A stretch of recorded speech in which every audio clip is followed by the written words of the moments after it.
Okay, let me first clearly write down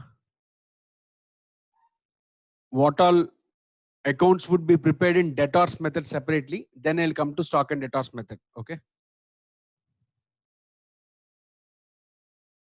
Number one, under debtors method,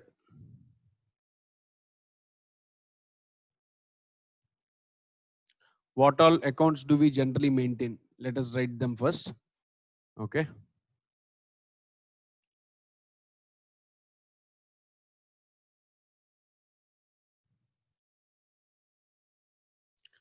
So first account what we maintain in debtors method is branch account, which is similar to your debtors account, where you will record all the outflow of cash to your branch, and other than that there could be any money spent for your branch, or there could be some goods sent to branches. Every transaction will be recorded in branch account. And second account what we maintain is goods sent to branch account. Okay, so this account is generally used to track your goods which are sent and received from the branch.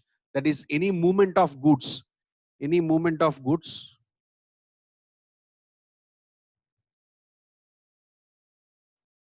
is recorded for goods sent to branch. And then there is something called as branch stock reserve.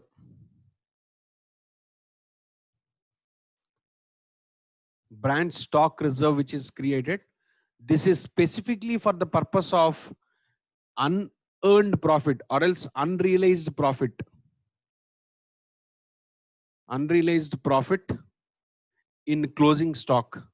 To recognize unrealized profit in closing stock, this particular account is generally used. Okay, so predominantly these are the accounts what we use in preparing the branch accounts, if at all we are adopting only debtors method. Okay, so these are the accounts which are opened by head office in its own books and tracks on its own. Okay, next let us now move to number 2, stock and debtors method.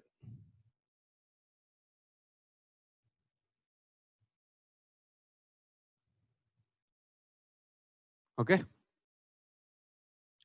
now under stock and debtors method, if you observe, there are multiple accounts which we generally open. Okay, there are multiple accounts which we generally open in this. So what all accounts generally do we open? Number one, there is something called branch debtors account which we open. This is to track debtors of branch. That is, whether there is any cash inflow or outflow from these debtors, to track whether the debtors are correctly being accounted. Okay. Second, branch stock account. This is to keep a track of stock. That means the movement in stock, in and out of stock, is something which we record it. Okay, and generally this branch stock account is recorded at invoice price only. Invoice price means market price. Invoice price is market price. Okay, market price. Next, number 3, there would be something called branch cash account which is opened. This account is to track cash in and cash out by the branch. That is, whatever is being spent and received by branch is recorded in this. Okay, next, number 4, branch expenses account. What does branch expenses account mean? This is an account which tracks the all branch expenses. Okay, so to record all the branch expenses, including whatever is spent by head office also, will be recorded in this only. Hence, we maintain a branch expenses account. Then we maintain something called as branch adjustment account. This is very important. Branch adjustment account is very important. This is the account which we prepare to record loading in the goods. Loading in the goods. Okay. That means if there is anything, any goods which is sent to branch, I would send it to him at the invoice price. But I should keep a track of the profit element in it. No. All those items are something which I would record in branch adjustment account. Okay. So branch adjustment account is used to monitor the loading in the books, loading in the branch goods sent to branch. Okay. Next, number 6. Number 6, you prepare after you are done with all these accounts. There is something called as branch P&L account which you can prepare. Branch P&L account is prepared. This is basically prepared to identify the net profit from branch. Net profit or loss from the branch. This is the objective. Okay. Next. Apart from this, there is something called as goods sent to branch account. Goods sent to branch account. And there is also something called as branch stock reserve. Stock reserve account. These two accounts are similar to what you have prepared in debtors method. These two accounts are similar to what you have prepared in debtors method. And the purpose is also same, to record what is being sent to branch, and second, to record the unrealized profit in closing stock. The second account, that is the branch stock reserve, is to maintain the, is to record the unrealized profit in closing stock. Why is GSBR account prepared? To record what value is sent to branch. That is how many amount of goods are sent, is something which you record in this goods sent to branch account. Clear? By using these accounts, you would prepare your accounting in case of stock and debtors method. Okay.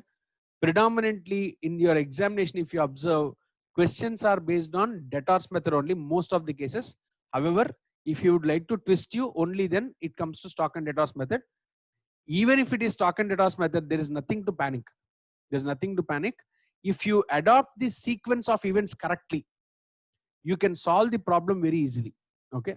Sequence of events is very important here, and recording each of these transactions at wherever entries, transactions happen, events happen, you are supposed to record then and there itself. Only then your stock and debtors method would be feasible for you. Okay. Now, once you are done with this, apart from these two methods, you also have something called as independent branch accounts, which is very much similar to maintaining your own trading P&L account and balance sheet. So I don't think I need to tell you about final accounts.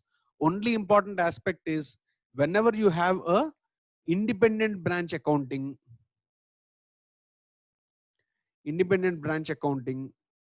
you would have something called as head office account in the books of branch. In the books of branch, and in the head office, it would have branch account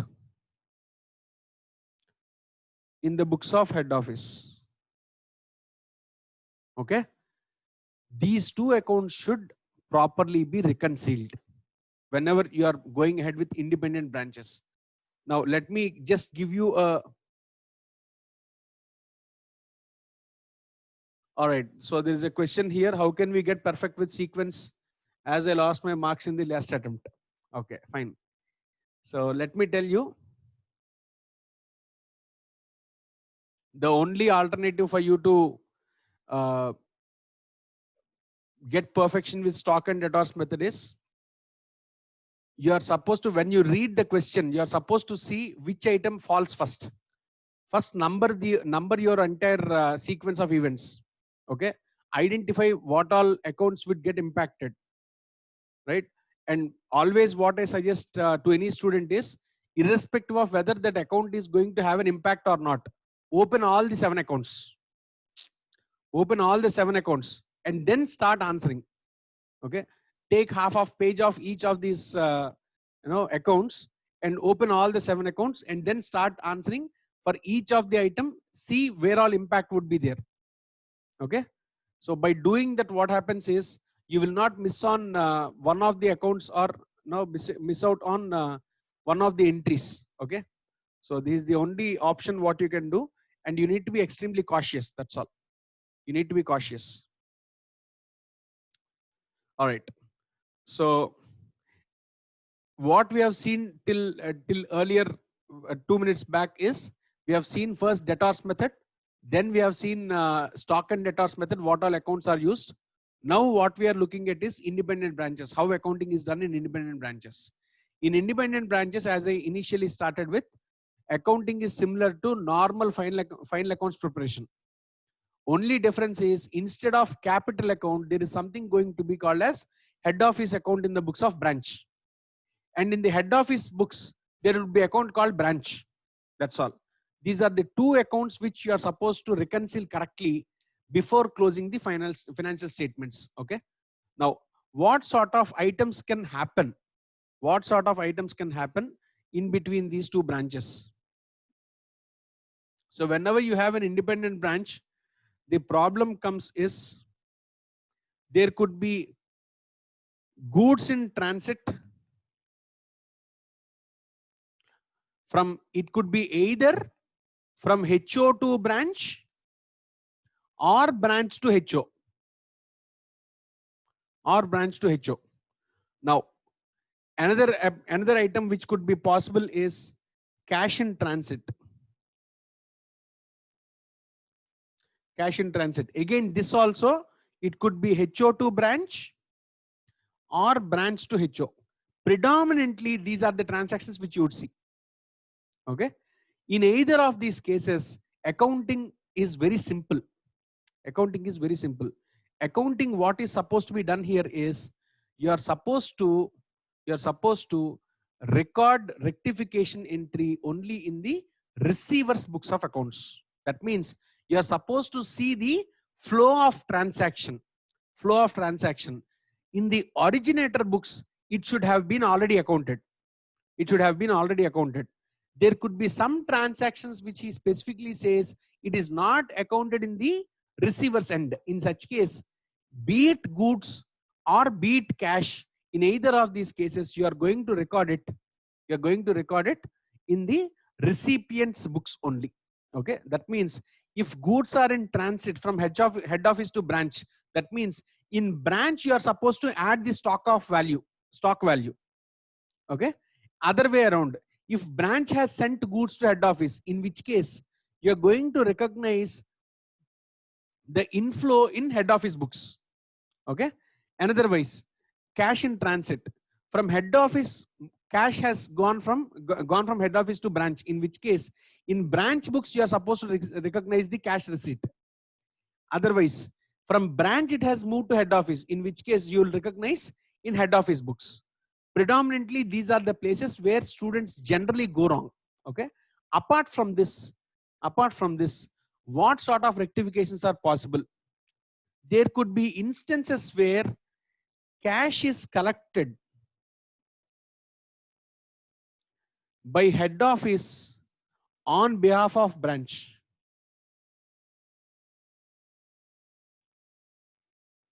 or vice versa.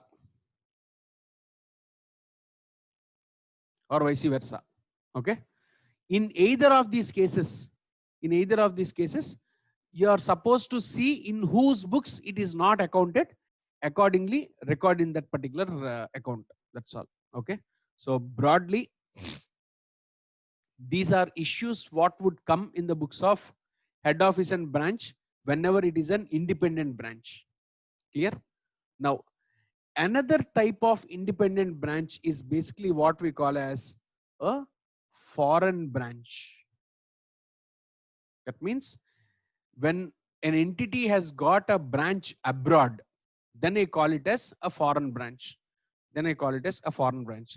Whenever you have a foreign branch, you are supposed to test for one thing, whether the foreign branch is integral to the operations of the business, or it is non-integral. What does integral mean? What does integral mean? Integral indicates the activities of the foreign branch are so associated with the head office that without that operation happening, head office cannot operate. Okay. In such case, you call it as integrated branch. Let us take an example for this. For example, I have a holding company head office in Chennai. I have a head office in Chennai which takes care of say sugar manufacturing unit, and my entire sales happen only in say UK. Okay. In UK, I have a branch which actually sells all the output prepared by me in Chennai. That means mine is a complete 100% export oriented unit. My company is a 100% export oriented unit. I don't sell anything in India. Everything is exported to UK. Now, UK is completely dependent on my Chennai head office, because Chennai head office, if it does not send sugar to UK, it cannot sell. That means it cannot survive. If UK office does not operate, that is, if it does not sell the sugar, I cannot operate. In such case, we both are closely integrated. Our operations are closely integrated. In such cases, we call the foreign branch as integrated foreign branch. Integrated foreign branch. On the other side, what does non-integrated mean? It is similar to your normal independent branch. That means in the foreign branch, the head office only initially invests money. Initially invests money, and post which it does not bother about it. The branch itself will start generating its own revenues. It will incur its own expenses. It will incur its own cost of production. It will incur its own purchases. Whatnot, everything will be done by its own. It will pay its own rent. Everything is borne by the foreign branch only. In such case, we call it as a non-integral foreign operation. A non-integral foreign operation. So foreign branches wise, you broadly categorize them into two. One is called as integrated foreign operation. Second is non-integrated foreign operation. Clear? Now, based on this foreign operations, types of foreign operations, your accounting is different. If it is integrated foreign branch, if it is an integrated foreign branch, your accounting would be dependent on the, your accounting is completely dependent on the conversion is dependent on a specific criteria. If it is non-integrated, the conversion of foreign trial balance into Indian trial balance is on different criteria.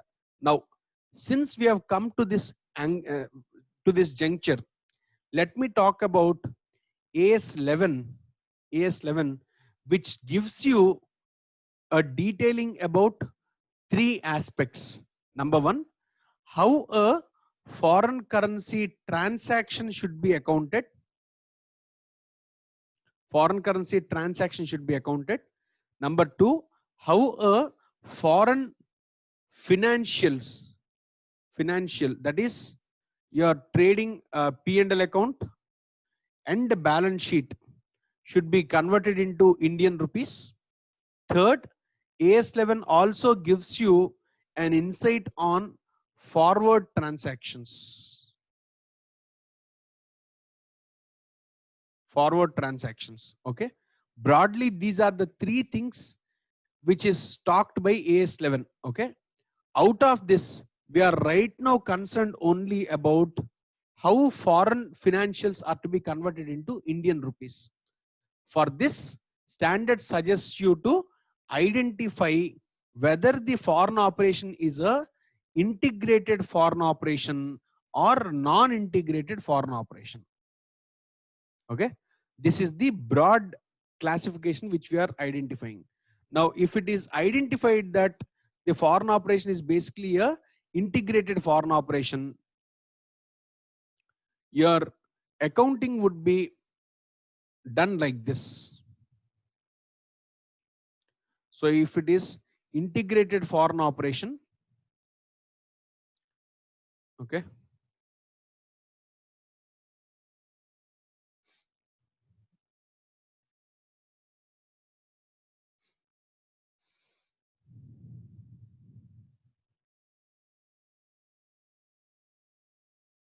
yeah.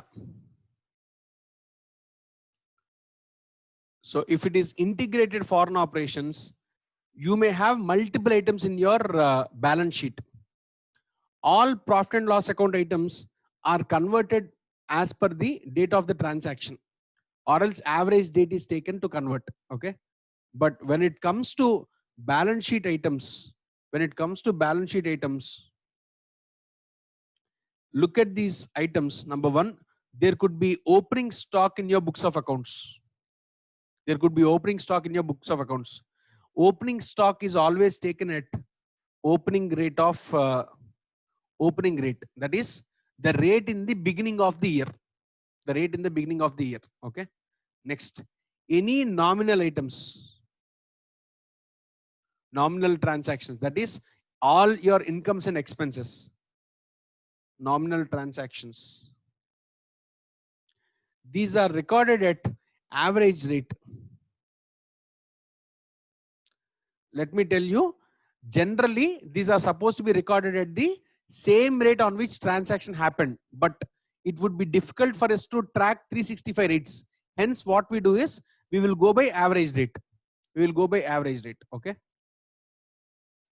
Number 3, with respect to non-monetary items. Non-monetary items. What are non-monetary items? Nothing but your, you might have some closing stock in your books of accounts. Okay.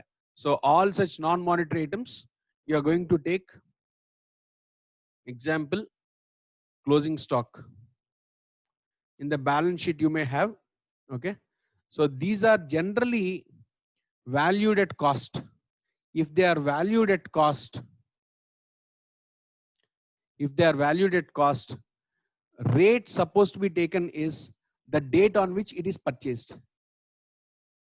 If valued at cost, rate on date of purchase. First possibility, because your closing stock As to says there are two possibilities. Number one, cost or NRV. Okay, net realizable value. Now, if valued at NRV, net realizable value, in such case, you are supposed to adopt closing rate. Please observe, I am talking about closing stock. Closing stock, there are two possibilities for you to value. One is original cost at which you have purchased, or NRV, whichever is lower. If you are going by original cost, you are supposed to take the rate on which you have actually purchased. Second, if you are going by NRV, you are going to take the value as on the closing date. That is, on the year end, whatever is the rate, that is the rate which you apply to calculate NRV. So this is about closing stock items. Next, number 4, with respect to fixed assets. Fixed assets. Generally, fixed assets are recognized at specific date of purchase.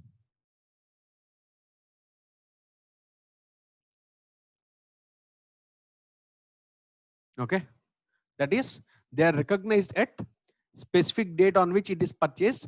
Whatever rate is there on that, the same rate is applied. And here is one more important catch. The moment you recognize fixed assets at the rate on which you have purchased, at the rate on the date on which you have purchased, The same rate has to be applied for depreciation also. For depreciation also, use the same rate. Okay. Same rate is supposed to be applied for depreciation as well. Okay. Next, number 5. Number 5, monetary items. What do monetary items mean? Items which are convertible, okay, into cash. Monetary items. So that means you may have cash, debtors, all these items. Okay. If it is monetary items, these are recorded at closing rate. That is the rate on date of year end. Date of year end. Okay. Next, number 6. Number 6. By doing all this, you would be almost done with every item in your balance sheet P&L. There will be 1 or 2 items which will be left over. Those are generally items which are dependent accounts. Dependent accounts. What do dependent accounts mean? For example, head office account in the books of branch. Head office account in the books of branch, if you observe, branch may be showcasing in dollars, in USD. Okay. But head office might have some other value. Some other value, that is India, in Indian rupees, head office might be having. In such case, what standard suggests is any such dependent accounts, recognize, take only the reconciled amount as per HO, as per head office. That means don't convert it into Indian rupees. Don't convert it into Indian rupees. Instead, say for example, head office account is there in the branch. 10,000 USD is the value which is being shown. In the head office, please see what is the corresponding value to it. It says it is 70 lakhs. That means somewhere around it's matching. $10,000, 70 rupees is the value per dollar. It is matching. Only thing what you're supposed to observe is, and in arriving at this 77 lakhs of rupees, Indian rupees, whether head office has recorded all the transactions with branch or not. That is the only criteria which you are supposed to check. Okay. If you are satisfied with that, go ahead and take that value only. Okay. This is what standard suggests in case you have any, dependent accounts. Clear? This is what we do. Can you give the logic why we take respective rates so that we can remember them easily? Now, very simple. Depreciation alone, whatever respective rate is being used, specific date of purchase, the same rate is used because you cannot adopt 2 different rates for the same asset. If at all you do that, if you do that, your fixed asset may be overrated or underrated, and your depreciation may be overrated and underrated, and these two would not go in consensus together because depreciation has to be calculated, no? Okay. So that is the reason as to why depreciation and fixed assets both are recognized at the same specific rate. Okay. Now coming to other items, if you observe, opening stock is always taken at opening rate. Reason being, you are going back 1 year. You're going back by 1 year and recognizing what is the stock on that date. When you are recognizing stock on that date, it is appropriate to take that particular date's rate rather than taking closing rate. Hence, opening stock is always taken at opening rate. Next, nominal transactions average rate is taken because you do not know. See, factually, nominal transactions are to be recorded at the same date's rate. That means you are supposed to maintain 365 days of rates. And all these 365 rates are something which you are supposed to maintain in your books of accounts. If your accounting software is so realistic that your transactions on at the end of a day would automatically get captured in the head office, in such case, it would be appropriate to go by actual rates of transaction for nominal rates. In most of the cases, since it is not practically possible, we would go by average rate at the end of the year. That is, average is nothing but opening rate in the beginning of the year plus closing rate at the end of the year, whole divided by 2. Okay, that is the average rate what we apply. Next, for non-monetary items like closing stock, why we have applied two rates is there is possibility of the non-monetary item, that is the closing stock. The possibility is it could be either recognized at cost. It could be either recognized at cost or it could be at NRV.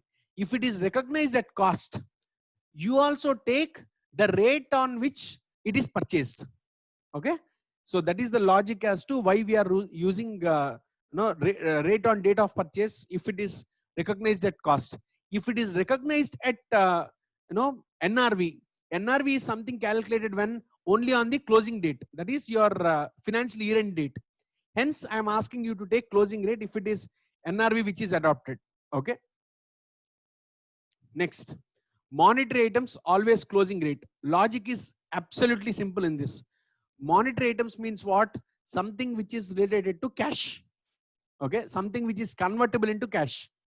So it would not be appropriate to consider the rate on the date of transaction for a debtor.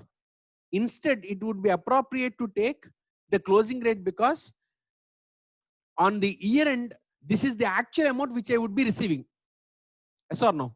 So what standard suggests is go by the closing rate only. Hence, go by the closing rate. Okay. Next, dependent accounts, as I've already told you, you will not convert it. Instead, you will go with what is there in the head office. Only important aspect is you are supposed to do some reconciliation if at all some transactions are not recorded in it. Clear? So this is the logic as to why we need to do it this way. Okay. All right. Thank you. Now let's go ahead with the second part, which is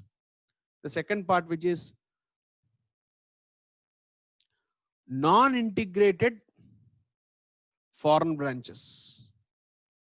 When you have a non-integrated foreign branches, your accounting is very, very simple. Your accounting is very simple. Your transactions in which are nominal accounts, transactions which are nominal accounts, they would be taken at average rate.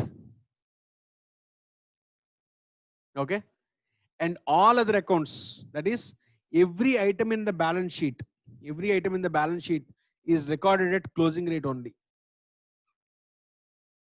Every item in the balance sheet is recorded at closing rate only. Reason is very simple.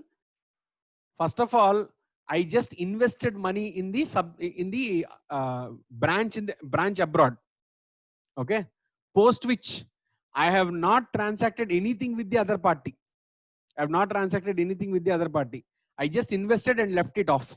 I am now taking the fair value of the investment made at the end of the financial year. Hence, I am going to take only the closing rate. That's all. Okay. So logic is very simple. All items in balance sheet will be taken at closing rate in case it is non-integrated foreign branch. That's all. Clear? So broadly, this is how we recognize a trial balance in foreign currency into Indian currency. This is the conversion how we do. Okay. So problems, let us do it in next session. Okay.